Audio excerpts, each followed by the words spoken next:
신명기의 말씀, 우리 모세의 이제 설교로 진행되고 있는 것입니다. 이제 이스라엘 백성들에게 하신 말씀이고요. 또 이 말씀을 읽고 묵상하고 또 상고하는 우리 신약 성도들에게도 주시는 말씀입니다. 이제 하나님께서 걱정한대요. 하나님께서 염려한대요.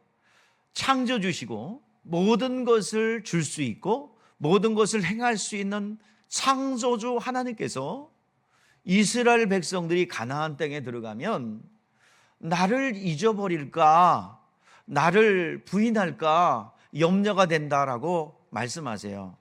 이 말씀은 어떤 마음일까 생각해 봤어요. 여러분들, 부모가 자식을 생각하는 부모의 심정인 것 같습니다. 우리가 자녀들을 보면서 여러분 애처롭기도 하고 또 애정도 가면서 자녀들을 보면서 어때요? 여러분들 불쌍하죠? 그리고 한편으로는 또 어때요? 염려도 되죠? 왜 그렇습니까?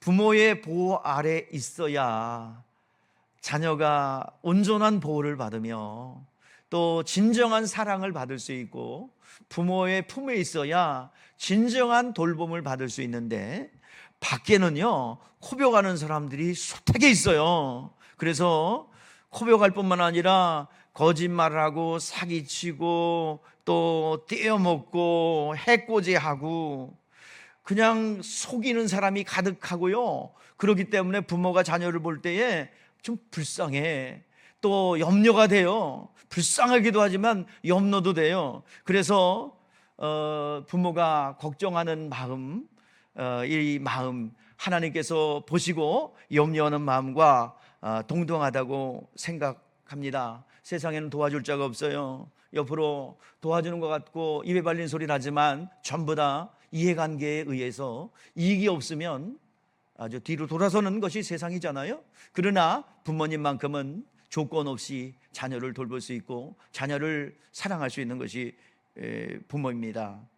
자녀들에 대해서 늘 걱정하고 염려하고 애틋한 마음을 가지고 있는 것이 부모의 마음입니다. 육체의 삶에도 그러할진데 우리 영적인 세계는 더 심각합니다. 우리 주님이 제자들을 파송하시면서 뭐라고 그랬어요? 너희를 세상 가운데 보내시면 뭐라고 그랬어요? 양을 이리 가운데 보낸 것 같다. 그러니 너희는 뱀같이 지롭고 비둘기같이 순결하라 라고 말씀하셨습니다. 오늘 시간 하나님이 바라보시는 마음입니다. 육체의 삶에는 눈에 보이지 않지만 영적 세계에는 엄청나게 복잡하고 얽혀있는 영적 실체들이 우리를 도전하고 파괴하고 죽이고 멸망시키려는 존재들이 실존하고 있다는 거예요. 우리가 많은 사람들이 느끼지 못하고 보지 못한다고요. 마음대로 살아요.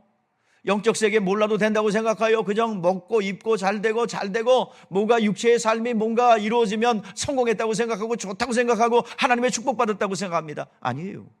오늘 시간 영적 세계를 우리는 성경을 통해서 우리 바라봐야 될 줄 믿습니다. 오늘 이 시간 하나님께서 세상 신들이, 세상 임금, 세상 신들이 파괴하고 죽이고 멸망시키려고 눈에 보이지 않지만 우는 사자와 같이 두루 산길차를 찾고 있는 이 현실 속에서 오늘 이 시간 염려가 된다.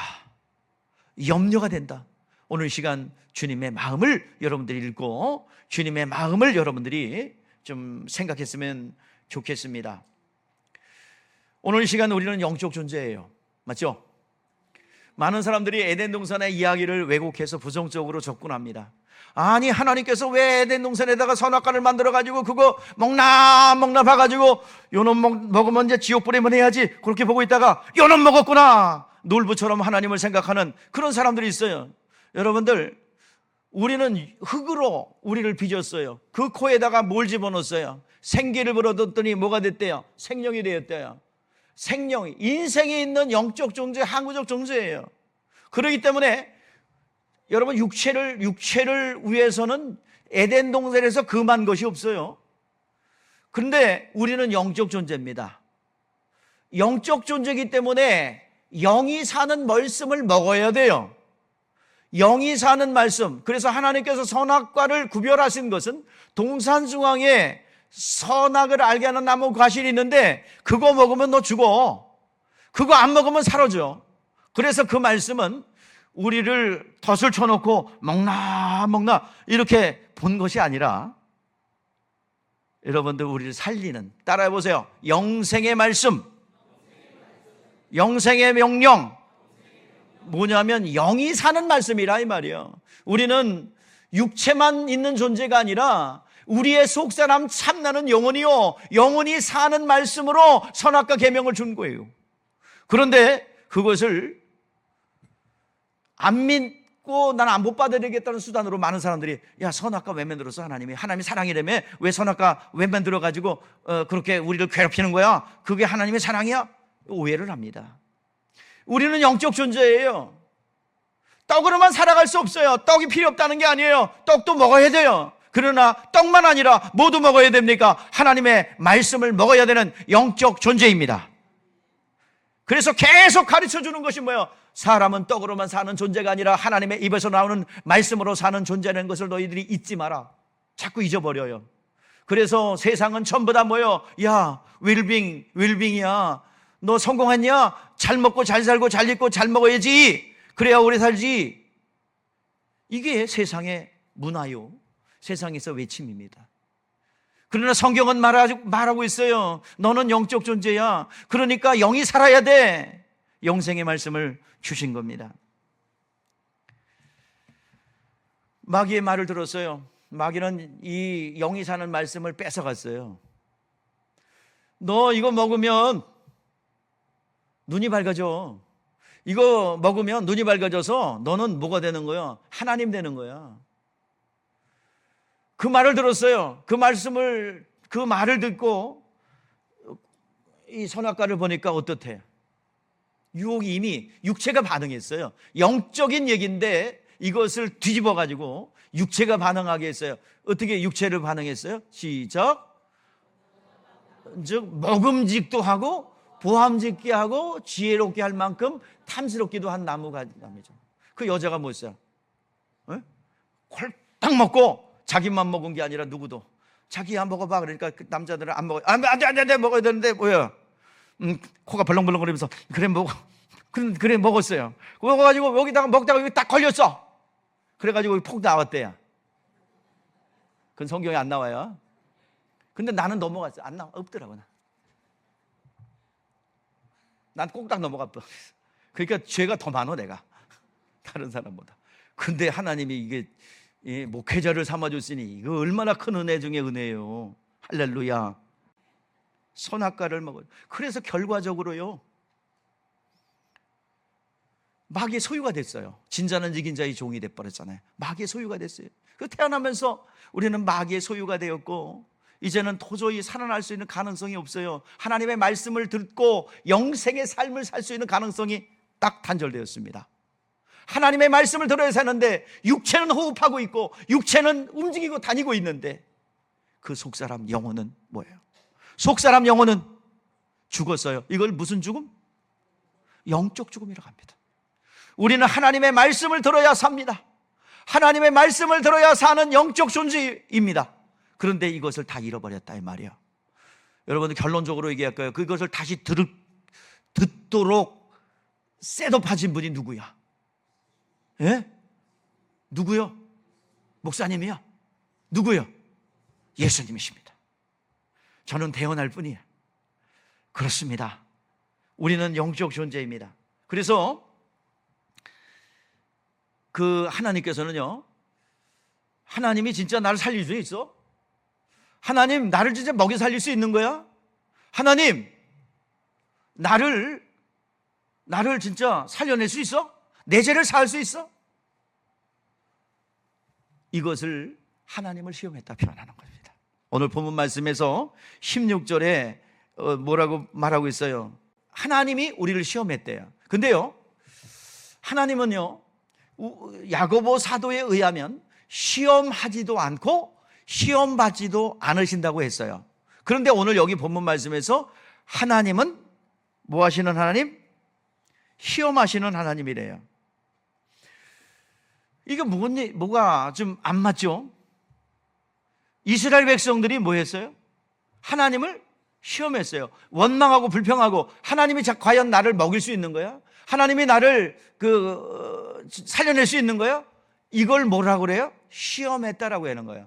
그리고 살려낼 수 없어. 왜 이렇게 살려낸다고 하더니 물도 없고 밥도 없어. 이것을 뭐라고 그래요? 하나님을 시험했다라고 표현합니다.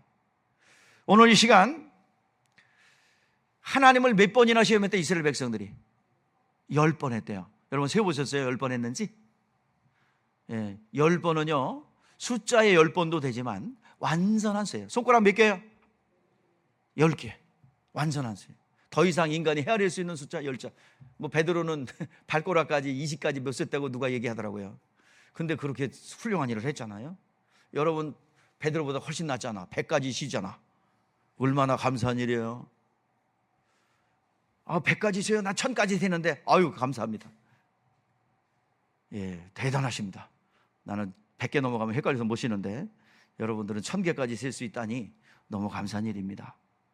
그래서 충분하게 하나님의 선한 도구가 될 수 있습니다. 자, 오늘 본문 말씀에서 시험에 대해서 얘기해요. 오늘 말씀의 제목이 뭐야? 하나님이 시험하심이래요.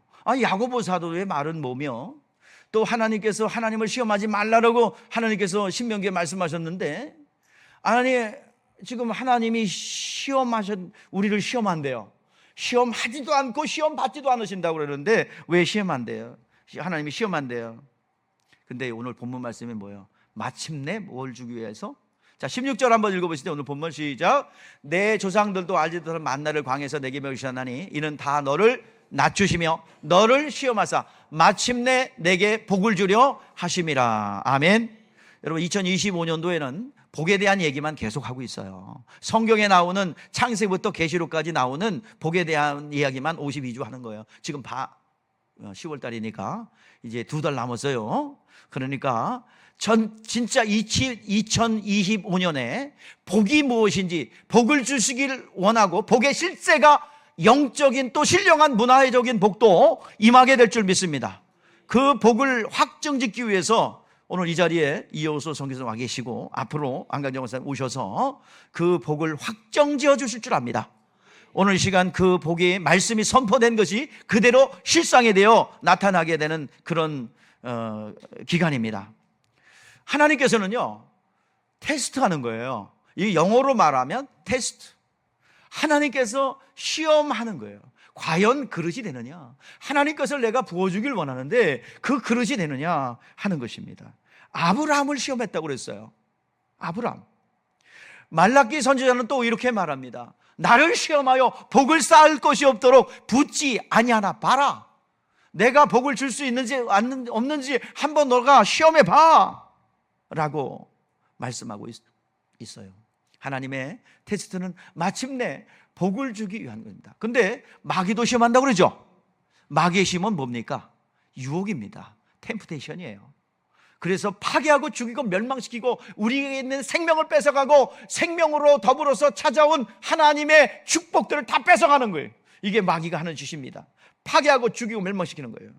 우리와 하나님 사이를 이간하고 하나님의 받은 생명의 말씀을 빼앗고 그리고 우리를 사망으로 이끌어가는 것이 오늘 시간 마귀가 하는 짓입니다. 오늘 시간 주님께서 겟세마네 동산에서 베드로에게 얘기합니다. 한시라도 나와 함께 기도할 수 없더냐? 시험에 들지 않게 깨어 기도하라. 우리 같이 고백합시다. 우리 격려합시다. 내 영혼을 향하여 격려하십시다. 시험에 들지 않게 깨어 기도하라. 시험에 들도록 자빠져져라. 자, 여러분 뭐라고 그랬어요?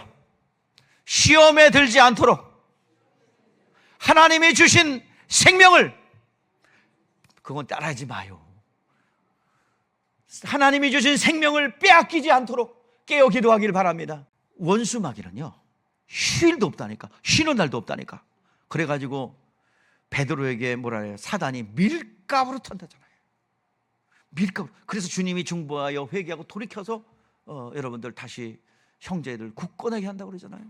오늘 시간 사단은 밀가부로 타듯이 우리를 유혹하고 역사합니다.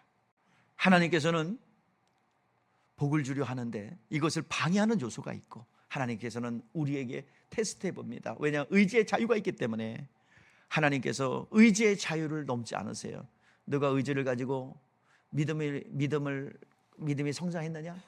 그러면 내가 복을 받을 수 있는지 없는지 그것을 한번 테스트해 볼 거야. 이게 하나님의. 근데 하나님은요, 구원받은 이들에게 직분을 테스트하는 거예요. 뭘 테스트하세요? 직분이에요. 직분. 여러분, 예수 믿었다고 한다면 은혜로 구원받았어요. 그 다음에 진리를 주셔서 하나님께서는 그 진리에 순종하도록 하셔서 하나님 영생의 말씀 안에 거할 뿐만 아니라 그 축복 안에 거할 수 있도록 하나님께서 계속 말씀을 주시는 거예요.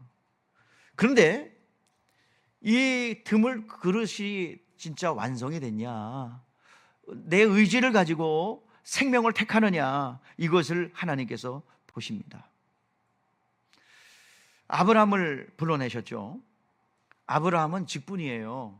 아브라함을 불러낸 거예요. 인류를 대표해서 아브라함을 불러낸 거예요. 과연 네가 전 인류를 향한 하나님의 계획들을 담을 수 있는 그릇이 되냐? 창세기 22장에 아브라함을 처음에 부르실 때에 너는 복의 근원이 될 것이고 내 이름을 창대케 하고 너는 복의 시작이 될 것이다 라는 그 직분을 준 거예요. 왜? 인류는 언제 복을 잃어버렸어요? 에덴 동산에서 잃어버렸어요. 그래서 아침에 일찍 일어나고 저녁에 늦게 놓으며 아무리 수고하고 땀 흘려도 얻은 것이 없어요. 복을 잃어버렸어요. 생육하고 번성하고 땅에 충만하라 복을 주사, 생육하고 번성하고 땅에 충만하라는 복을 주셨는데 이걸 다 까먹었어요. 다 사탄의 입속에다 다 털어놓았어요. 그래서 하나님께서는 이것을 다시 회복시켜주고자 믿음이란 길을 열었고 더 구체화시키는 과정 속에서 아브라함을 불러내셨습니다. 그릇을 준비한 거예요. 그래서 불러냈어요. 하나님 말씀을 듣고 움직인 사람이 아브라함이에요. 훈련시켰습니다. 믿음의 진보를 계속 이루게 했어요. 이제 때가 되어서 과연 믿음이 되는지 테스트했어요. 100세가 넘어서 얻은 아들이 있습니다. 이삭이죠. 이삭을 뭐래요? 하나님께서 번제로 드리래요. 아니, 줄 때는 언제고 100세가 넘어서 눈에 넣어도 아프지 않은 아들을 갖다가 그것도 어떻게 드리래? 번제로 드려요. 이런 번제가 뭔지 아세요? 잡아서 껍데기를 까서, 아주 끔찍하죠. 그래서 뼈를 발라내고 그걸 각을 뜬다고 얘기합니다. 머리는 머리대로, 내장은 다 발라내고 갈비도 발라내고 팔도 발라내고. 한번 해볼까요? 각을 떠내, 바디마디 다 잘라버려요. 각을 떠요. 뼈 발라내요. 내장 발라내요. 그걸 잘라요. 잘라서 어떻게 드려요? 태워서 드려요. 그게 번제예요. 하나님께서 인신제사를 금지시키는데 하나님께서 그 말씀하신 거예요. 하나님이 테스트한 거예요. 너의 독자 이삭을 번제로 드려라. 근데 아브라함이 고민하지 않습니다. 아브라함은 믿음을 가지고 있었어요. 죽은 자를 산 자와 같이, 없는 것을 있는 것 같이 부르시는 하나님, 죽였다면 살릴 거야. 그 믿음을 가지고 고민하지 않고 번제로 드리러 갔습니다. 칼을 쳐들었을 때에, 묶어놓고 칼을 쳐들었을 때에 아브라함아 이제야 내가 나를 사랑하는 줄 알았다. 그 아들 독자에게 손대지 마라. 그러면서 합격 통지서를 내렸습니다. 그러면서 옆에 걸린 수풀에 걸린 수량을 번제로 드리고 이삭을 살려갖고 내려왔어요. 단순하게 이삭만 살린 것이 아니라 거기에는 독생자에 대한 약속을 품고 내려온 거예요. 그래서 그때부터 믿음의 조상인 겁니다. 독생자를 이 세상 인류에게 아브라함을 통해서 우리에게 약속을 주셨어요. 이 약속, 그 축복, 하나님께서 주신 축복이 누구에게? 이삭에게. 이삭의 축복이 누구에게? 야곱에게. 야곱의 축복이 누구에게? 이스라엘 전체에게 내려갔고, 그 이스라엘을 통해서 누가 오셨어요? 유다 지파를 통해서 예수가 오셨고, 예수님께서는 예수를 믿고 아브라함의 믿음을 가진 그 믿음 있는 사람들, 이방인들에게 이 복이 임하게 했습니다. 우리 이방인이에요. 그 죽은 자를 사모해 같이 창조주의 하나님, 또 죽은 자를 산 자와 같이 부르시는 부활의 하나님, 창조주 하나님과 부활의 주님을 믿는 자들에게, 동일한 이방인들에게 아브라함의 복이 임하게 될 줄 믿습니다. 오늘 이 시간 우리가 받았어요. 우리 갈라디아서 3장 8절에서 말씀하고 있잖아요. 이방인으로 말미암아 복을 받게 하셨느니라. 우리 이방인이죠. 오늘도 우리도 동일한 복을 받게 된 줄 믿습니다. 우리에게는, 우리 인류에게 아브라함을 통해서 독생자에 대한 약속이 들어왔고, 그 아브라함을 통해서 또 다윗의 자손을 통해서 예수 그리스도께서 이 땅에 오셔서 우리와 영원히 함께 하셨습니다. 임마를 하셨습니다. 그리고 이 임마하신 주님께서 피 흘려 죽으심으로 우리의 모든 죄의 문제를 해결하셨고, 또 다른 보혜사 성령을 보내준다 약속하셨습니다. 구원받고 죄사함 받은 이들에게 또 다른 보혜사를 너에게 보내주겠다 약속하셨고, 그 또 다른 보혜사가 오늘 시간 마가 다락방에 임함으로 예수가 누구신지, 하나님이 누구신지를 알게 된 것입니다. 신명기의 말씀에 보면 하나님을 잊어버릴까 염려한다. 이러한 예수가 오게 하고 성령이 임하여 영원토록 임만을 하겠다는 하나님의 뜻이 아브라함을 통해 들어왔는데, 그리고 예수님이 오셨는데 이것을, 이 믿음의 라인을, 믿음의 줄기를 잃어버릴까 염려한다 이 말이에요. 하나님께서 오늘 여러분들이요, 예수님께서 오셨어요. 하나님께서 염려하는 게 뭐예요? 세상의 문화 문명 속에서 여러분 이러한 아름다운 영적인 탯줄을 잃어버릴까 염려한다는 말씀입니다.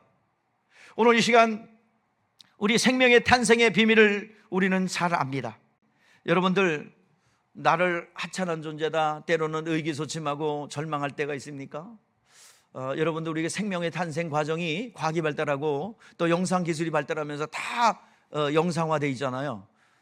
여러분들, 우리가 생명 탄생의 과정의 영상을 저도 봤는데요, 정충이 난자를 향해서 털려 들어가요. 몇 개가 들어가는 줄 아세요? 정충이 최소한 1억 개입니다. 정상적인 정충은 3억 개에서 4억 개가 들어가요. 오늘 여러분들 이 자리에 있는 저를 비롯해서 여러분들은 3억 대 1 내지는 4억 대 1의 경쟁률을 뚫고 나오니 최소한 1억 대 1이에요. 그러면 존귀해 안 존귀해? 여러분 굉장해 안 굉장해?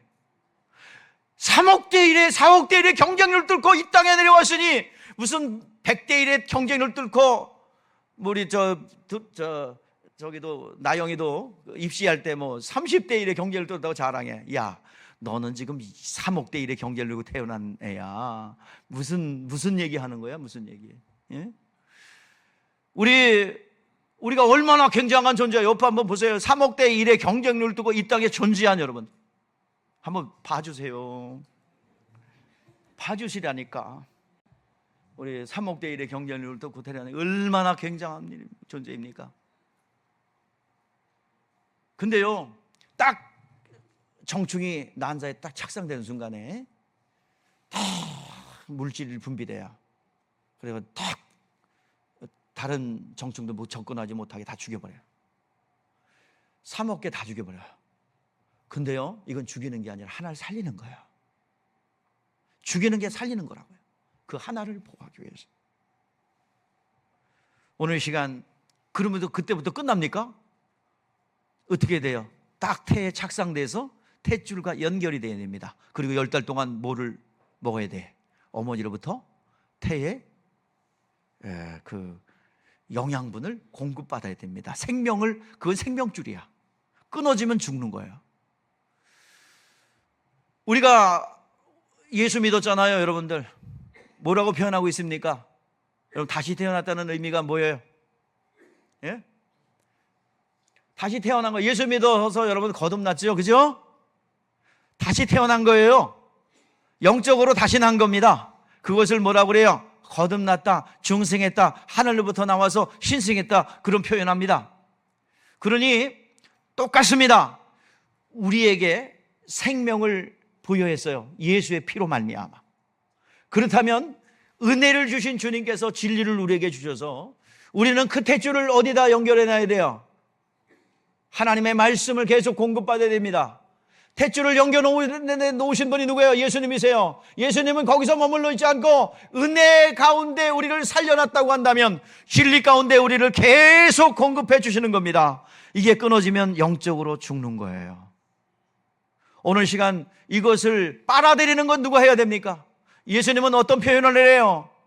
나는 포도나무요, 너희는 가지고 아버지는 뭐라? 농부라. 포도나무가 열매 맺으려면 어디에 붙어 있어야 돼요? 예? 원가지 예수님에게 붙어 있어야 되는 거예요. 세상에다 빨대 꽂고 있고, 세상에 물질에 빨대 꽂고 있고, 그럼 물질 없으면 죽는 거게. 오늘 이 시간 우리의 생명의 근원 되시는 예수 그리스도가 나의 생명입니다. 예수의 이름이 나의 기업입니다. 오늘 이 시간 우리는 잊지 말아야 됩니다. 태중의 대추를 언제까지? 10달 동안 꽂고 있어야 돼요. 그래야 나중에 잘 영양분을 빨아들이는 건 누가 해야 돼? 엄마가, 태아가. 말씀을 먹는 것은 하나님이 하는 거예요? 내가 먹는 거예요? 예? 똑똑히 이겨서요. 누가 먹는 거예요? 예, 그거 먹지 않고 자빠져 자면 어떻게 될까요? 죽진 않은데 비실비실. 마치 살아있긴 한데 또 다른 생명을 낳아야 되는데 매일같이 목사님 기도해 주세요. 내가 어저께 시험 들 뻔했어요. 에라이. 좀 스스로 강력한 생명을 발휘해야지. 매일같이 목사님을 접시 돌리게 만들 겁니까?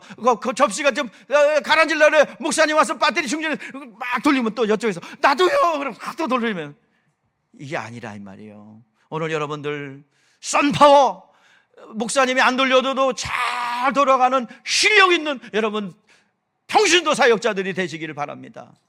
여러분 제발 좀 여러분 평신도가 정말 훌륭한 평신도가 돼야지. 발음 잘못하면 뭐가 돼요?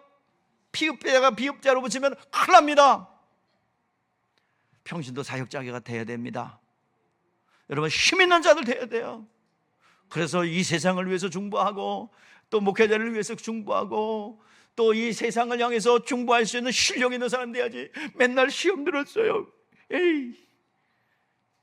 신분을 몰라. 신분을. 우리는 하나님의 자녀입니다. 하나님의 생명줄을 놓으면 안 돼요. 하나님의 말씀을 사모하고 또 기다리고 사모하여 기다리면 하나님은 말씀하세요. 말씀하십니다.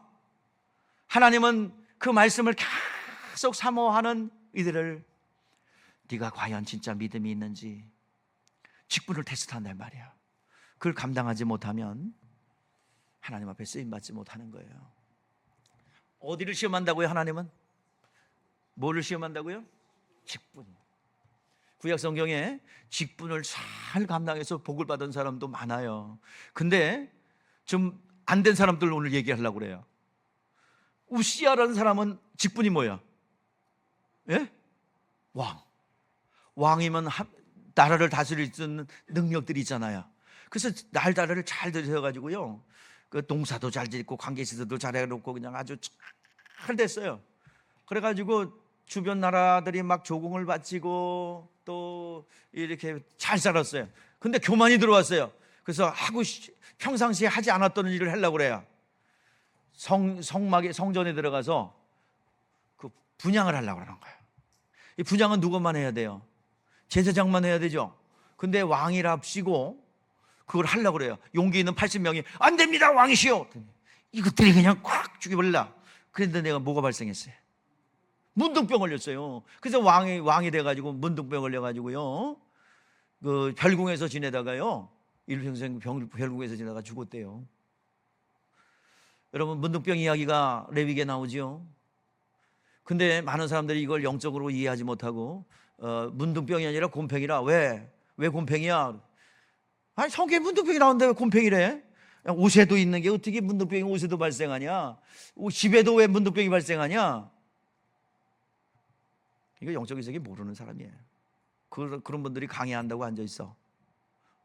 그럼 너는 잘하나? 나도 못하기 때문에 반성하면서 하는 거예요.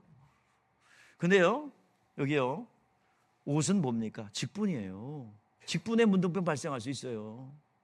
여러분, 우리가 집이라는 것은 우리 상급이에요. 하늘의 집. 그래서 이 상급도 문둥병에 걸릴 수 있습니다. 그러니까 우리는 우리의 직분에 시험 들지 않도록 하나님이 테스트할 때 합격 판정 받으시기 바랍니다. 이제야 네가 나를 사랑하는구나. 그래, 내가 천문학적 재정을 맡겨도 너 감당할 수 있겠구나. 그 합격 통지서를 좀 받으시란 말이에요. 비실비실대지 말고. 에? 내려놓고 아까 장로님 기도하셨는데 내려놓고 포기할 거 포기하고 정말 하나님의 말씀대로 여러분 움직인다면 하나님이 그릇을 직분의 합격 통지서가 여러분 가운데 임하기를 주의 이름으로 축원합니다. 이제야 네가 나를 사랑하는 줄 알겠노라라고 그 최종 통지서가 나오기 바랍니다. 오늘 시간 레위인들이 있어요. 레위인들은 성전의 일을 맡은 사람입니다. 레위인 중에 아론의 후손들이 제사장 역할을 했어요. 그래서 레위 쪽에는 3명의 아들이 있었습니다. 고핫, 게르손, 무라리. 근데 각각 여기 띄어놨으니까 잘 보세요. 뭐 외울 필요 없어요. 그냥 억지로. 여러분 다 외우고 나면 내가 할 얘기가 없잖아. 그러니까 다 외우지 말고 그냥 게르손, 고핫, 무라리예요. 성전의 일을 맡았어요. 성막은 38년 동안 옮겨가면서 하나님께서 성막을 이제 주셨어요. 그래서 내가 너와 만나는데 장소, 방법, 시간을 통일해 버렸습니다. 내가 지성소의 법궤위 속죄소 위에 너가 만나겠다. 언제? 안식일 날. 누구를 통해서? 대제사장을 통해서. 장소, 방법, 시간을 통일해 버렸어요. 전에는 없었어요. 그래서 아무데나 그냥 내키는 대로 그냥 단을 쌓고 그냥 들으면 되는데 하나님께서 그렇게 안 만나는데 이제는 율법으로 정해 버렸어요. 내가 성소에서 그 지성소 속죄소 위에 대제사장의 중보자로 내가 너와 만나겠다라는 거야. 근데 성전은 이동식이잖아요. 자, 38년 동안 광야를 지나가는데 어느 때는 한나절, 어느 때는 반나절, 어느 때는 몇 년 동안 머물 때가 있어요. 근데 그게 생명이라 가만히 있으면 가만히 있어야 돼요. 그냥 움직이면 지멋대로 움직이면 어떻게 돼? 죽는 거예요. 그 직분이라는 게 뭐예요? 하나님의 말씀이 임하지 않으면 가만히 있어야 돼요. 그 자리에 눌러 있어야 돼요.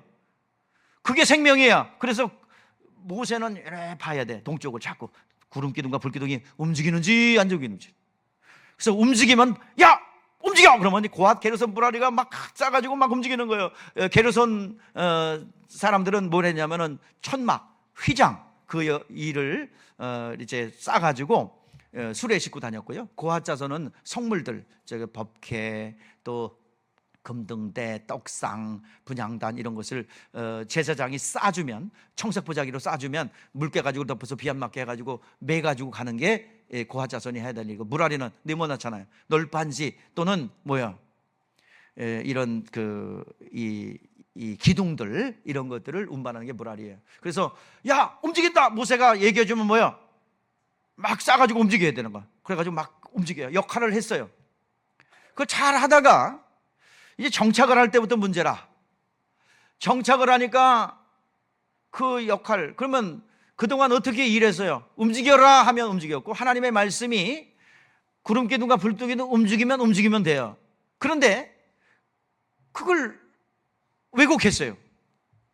정착을 하니까 할 일이 없는 거예요. 그럼 가만히 있고 근데 그걸 잃어버렸어요. 신명기 31장 12절 13절 말씀에 보니까 레위인들이 성막의 이동뿐만 아니라 말씀을 가르쳐서 지키게 하는 것까지 해야 됩니다. 그러면 정착했을 땐 뭐 해야 돼요? 하나님 말씀에 따라서 말씀을 가르쳐야 됩니다. 그리고 지키게 해야 됩니다. 그런데 할 일 없다고 레위인이 떠돌아다녀요. 그게 사사기 17장에 나오는 미가의 집 레위인 사건이고요. 또 하나 레위인이 첩을 얻어서 결과적으로 베냐민 지파가 멸절되는 위기에 놓이게 된 거예요. 레위인들이 그 역할을 직분을 감당하지 않아서 일어났던 비극입니다. 레위인의 미가라는 사람이 있었어요. 미가라는 집에 레위인이 왔는데 와서 보니까 아니 모세의 조카야, 모세의 손자야. 와 명문가 가정이네. 야 너 레위인이지? 우리 집 가정을 축복하는 제사장 돼. 그런 거야. 그러니까 그 레위인이 그래요. 여기서 우리 가정의 제사장 되면 말이야 너 옷도 주고 밥도 주고 자식처럼 다 월급도 주고 할 테니까 와서 우리 집 제사장 되라. 네. 제사장이 개인 집에 팔려가 버렸어요. 한마디로 재벌집에 목사님이 가갖고 야 교회 그만두고 그 개인 집에 가서 우리 집을 축복하는 그 사람 되라. 그랬더니 목사가 돈에 팔려가갖고, 예, 그리고 내가 이 가정을 축복할게요. 그래서 하나님 사고 나게 하지 마시고 돈 많이 벌게 하시고 재벌집에 돈 많이 벌게 하시고 이런 거 하라는 거예요. 근데 그거를 레위인이 했다는 얘기예요. 그래가지고요, 이 세상이 어떻게 됐냐, 그 사사기가 그걸 얘기하는 거예요. 그래서 그 사사시대는 하나님의 왕인 데모크라시, 하나님의 세모크라시, 하나님의 통치 다스림이 있어야 되는데요, 우리 17장 6절 한번 봅시다. 뭐라 그랬는지. 시작. 그때에는 이스라엘 왕이 없으므로 사람마다 옳은 소견대로 행하더라. 그래가지고 결과적으로요, 하나님께서 가나안 족속을 물리치라고 그랬는데 뭐라고 기록되어 있냐면요, 그 사사기 1장 27절에, 자, 끝에만 읽어요. 시작. 주민들을 쫓아내지 못함에 가나안 족속이 결심하고 그 땅에 거주하였더라. 결심하고 거주했대요. 여러분, 이 끔찍한 얘기예요. 원수마귀가 쫓겨나가야 되는데 여러분의 심령 안에 자리 잡고 그냥 줄이 들고 앉아있다는 얘기예요. 파괴하고 죽음 멸망시키기 위하여, 여러분을 이간하기 위하여, 하나님의 믿음을 뺏어가기 위하여, 생명을 뺏어가기 위하여, 오늘 말씀을 잃어버린 순간에 여러분 원수마귀가 줄을 들고 여러분의 가정에서 자리 잡고 집을 짓고 병으로, 여러분 가난으로, 질병으로 자리 잡게 될 줄 압니다. 여러분, 이것을 경고 삼아야 돼요. 사랑하는 성도 여러분, 다시 한번 하나님의 말씀에 탯줄을 끊지 않기를 주 여러분 축복합니다.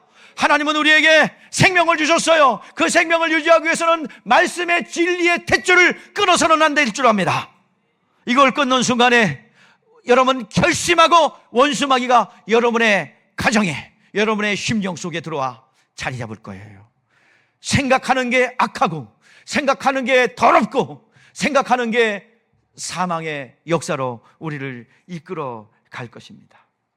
오늘 여러분들이요, 다시 한번 우리가, 주님께서 우리를 생명을 주셨어요. 우리는 지금 이렇게 있는데 우리에게 뭘 주셨냐면 생명을 잉태하게 했어요. 그리고 우리의 심령 속에 뭐냐면 말씀을 주셔서 믿음을 잉태하게 하고 그리스도의 장성한 분량으로 성장하도록. 그리스도의 장성한 분량은요, 부활이에요, 부활. 그리스도의 장성한 분량까지 성장하기를 원하십니다. 오늘 여러분들 직분들 주셨죠? 예, 직분들 주셨죠? 직분 주셨는데 그것을 여러분들 하나님의 말씀으로 채워넣어서 여러분 하나님의 직분을 온전히 감당하는 테스트에서 승리하기를 바랍니다. 계속 가지고 계세요. 믿음을 진보시키세요. 쉬지 말고 달려가세요. 하나님은 말씀하셔서 내가 듣겠습니다. 하나님 말씀하셔서 듣겠습니다. 하나님 듣게 하실 줄 믿습니다. 듣고 순종하고 움직이는 곳에 하나님의 믿음의 진보가 있고 하나님의 합격이 있습니다. 그러면 이제 잉태한 날이 언제냐? 우리 여러분들 육체를 다 벗는 날 있죠? 예수님 만날 때 어떤 일이 벌어진대요? 천사장의 나팔소리와 함께 우리는 부활체로 변한다고 하지요? 그때 어린 양의 혼인잔치에 부활체로 만나게 됩니다. 그때 여러분들 그동안 구로하는 고통 속에 있었고 그 탯줄을 연결하고 믿음을 지키는데 엄청나게 고통을 해요. 여러분들 그 출산할 때요, 여러분 산모의 고통의 2배가 아이들이 당한 거래요. 그 고통 속에서 여러분 태중에서 지키고 있었고 잉태하는 고통 속에서 여러분들 출산하는 날이 와요. 출산한 때가 언제예요? 우리의 영혼이 뭐를 입는 날, 부활체를 입는 날, 주님과 만나게 될 줄 믿습니다. 그때는 기쁨과 환희와 감사와 영광이 넘치게 될 줄 믿습니다. 태중의 아이가 생명의 탯줄을 끊임없이 쉬지 않고 10달 동안 충분히 완전하게 공급받았을 때 건강하게 부모와 상달한 것처럼 우리의 영적인 부모, 부활 천사령의 나팔소리와 함께 우리 주님과 만날 때 그때 상봉할 수 있는 주의 은혜가 여러분 가운데 있기를 주의 이름으로 축복합니다. 그때까지 달려가십시다. 그 직분의 시험에 승리하는 여러분 되시기를 바랍니다. 기도하겠습니다.